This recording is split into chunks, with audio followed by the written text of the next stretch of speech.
بسم اللہ الرحمن الرحیم۔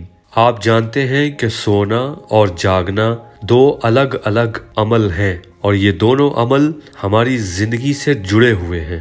ہم جاگ کر بہت سے کام سر انجام دیتے ہیں اور کچھ نہ کچھ حاصل کرتے رہتے ہیں، لیکن سو کر ہم کچھ بھی حاصل نہیں کر پاتے سوائے جسم کو آرام دینے کے۔ اور یہ بھی ایک سچائی ہے کہ ضرورت سے زیادہ سونا زندگی کے لطف و عنایت کو کم کر دیتا ہے۔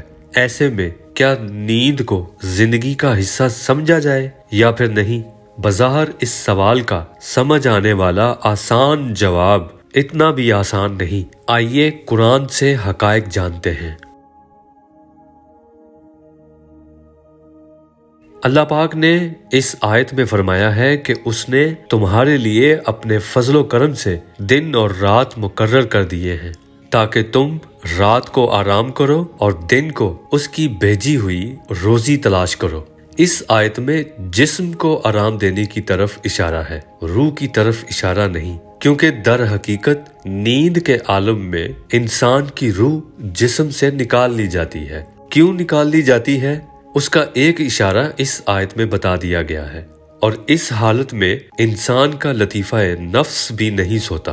اس طرح ہمارا جسم مرتا نہیں، بس خفتہ حالت میں آ جاتا ہے۔ یوں زندگی کا احساس باقی نہیں رہتا۔ اس وقت عام انسان جو دیکھ رہا ہوتا ہے وہ خواب ہوتا ہے۔ یہی زندگی کی حقیقت ہے۔ بہرحال ایسی نیند میں جب زندگی کا کوئی احساس نہیں رہتا، نہ ہی آپ اپنے نیم مردہ جسم سے دنیا سے کچھ بھی حاصل نہیں کر پاتے، تو پھر یہ سوال ایک فکر کو جنم دیتا ہے کہ نیند میں گزرا ہوا وقت ہمارے مقدر میں لکھی ہوئی عمر کا حصہ تو ہے، مگر کیا جب ہمارے جسم سے ہماری ہی روح نکل جاتی ہے، جب ہمیں زندگی کا اس دنیا کا کوئی احساس باقی نہیں رہتا، تو پھر وہ وقت اس دنیاوی زندگی کا حصہ بھی ہے کہ نہیں؟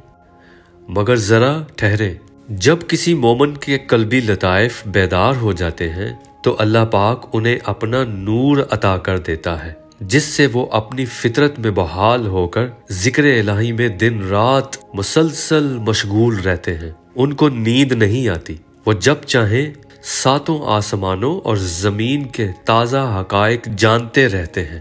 یعنی مومن انسان کا جسم بظاہر سوتے ہوئے کروٹیں لیتا ہے، مگر اس کے قلبی لطائف ذکر الہی میں مشغول رہتے ہیں، اور اس کی روح جو نیند کی حالت میں نکل جاتی ہے وہ آسمانوں کی سیاحت کے دوران غور و فکر کرتی ہے۔ اس حقیقت کا اشارہ اس آیت میں بیان کیا گیا ہے۔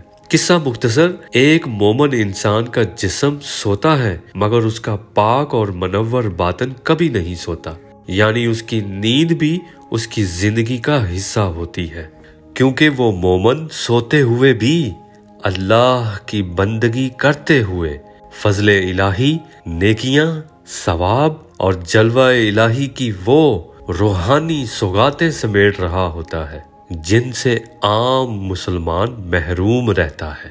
اس لیے مومن ہونے کی بھرپور کوشش کرتے رہیے، کیونکہ پھر اس زندگی کا موقع دوبارہ کبھی نہیں ملے گا۔